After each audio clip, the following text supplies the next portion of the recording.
I'm your broker and you can trust me. I'm on your side. But Mr. Broker, if I'm not paying, am I even your customer? How can I know that you're acting in my best interest? How do I know that you're acting on my behalf? No reason to believe you can't trust me because I'm a professional. I always have your best interests at heart. Even though I charge somebody else for the services I provide to you, I'm still trustworthy. That's right, in today's video, I bring you the dark side of payment for order flow, specifically 5 drawbacks that I want to point out. In the previous video, I brought to you the positives of payment order flow, the aspects that I think are relevant, and my opinion on payment for order flow as a whole. To save time today, I won't go into all the details, but I will link the video up here. I'm Jonathan, welcome back to the channel. I bring you the market in context of believability so that you can save yourself some time. You can trade and invest how you want, and you can make money. If you've not yet seen my previous video on payment for order flow, here is a short version of what it's all about. Payment for order flow is a system through which brokers are able to shift their responsibility onto a third party. The third party pays the broker for the right to fill these orders. The third party makes money by collecting little tiny fractions of pennies on each individual share on each individual transaction. Then they go out and do this hundreds of millions of times a day. That's payment for order flow in a nutshell.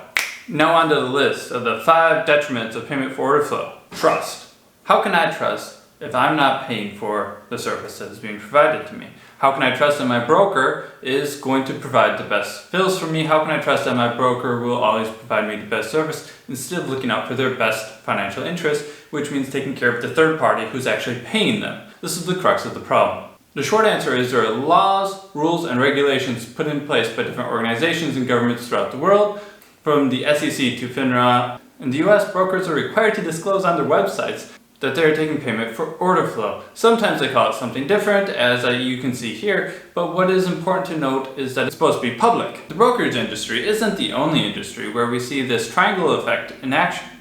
We can see in public defenders and we can see in social media that the service is being provided by one company to an individual and is being paid for by a third party.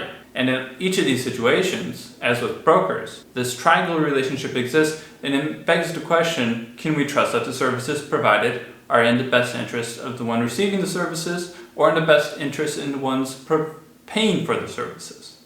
Discount brokers are simply less impressive. Their charting platforms are less impressive. Their customer service is less impressive. And their services offered are less impressive. Charting platforms can take many different shapes and sizes.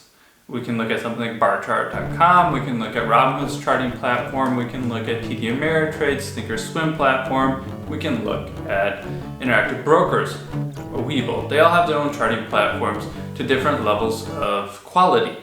The Robinhood customer service was in the news back in 2020 when they had a huge outage and a lot of customers were unable to trade for more than a day. This is not the first time Robinhood or other discount brokers have had problems. You can see Webull also receives terrible scores when we look online.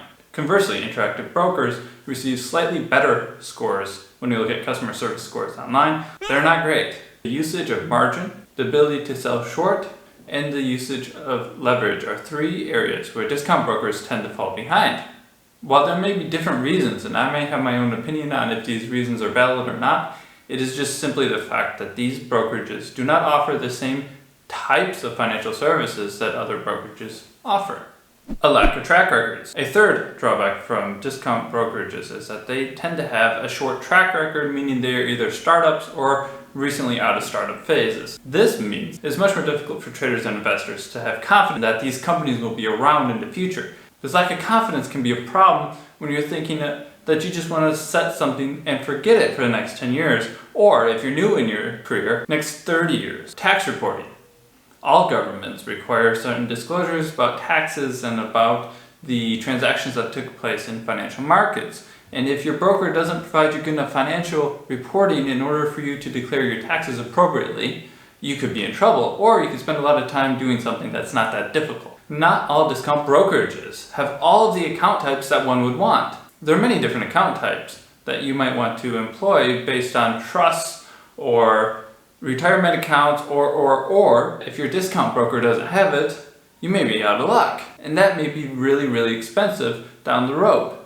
Free commissions can be more expensive.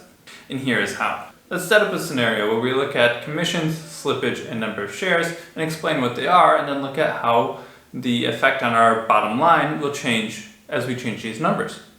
Commissions are transaction fees paid on a transaction level. Discount brokerages try to offer zero commission trading. Slippage is the difference in execution price and wish price. Slippage is normally very small in nominal terms, like a penny or half a penny or a quarter of a penny. Let's look at the base case where we're trading one share of stock with a discount broker and one share of stock with a non-discount broker. The difference I'm going to use to signify this is the commissions per share and the slippage per share. For simplicity's sake, I'm going to use a commission rate of $7 per share and a slippage rate of 1 cent per share. When trading one share, we can see that the commissions make up a significant portion of the price. When we're trading more shares, we can see that the slippage makes up a significant portion of the price. These differences are very important when we're examining the validity and the benefits or the drawbacks from these discount brokers. If somebody is trading in large batches, meaning large number of shares per transaction, then paying a commission is cheaper than paying slippage. Not everyone is inexperienced. When traders and investors aren't inexperienced, then this need to have the cheapest isn't necessarily the need that needs to be met. There is also the need to have the best, or the need to have trust in this relationship between the broker and the trader investor. While I do believe that discount brokers are positive overall, I think it is very important discount brokers are not for everyone. This is really a case of facts and circumstances. For many people, the facts and circumstances do not support using a discount broker. For many people, they support using a broker with far better customer service ratings, far more experience so that they can get the documents they need when they need them. There's also a situation where somebody may open a discount brokerage account and then over time they just grow out of it. They start needing different level of service, different level of support, different level of transaction possibilities, different level of brokerages. The bottom line is it depends, and everybody has to make that decision for themselves. That's the video for today. I will see you all next time. Jonathan out.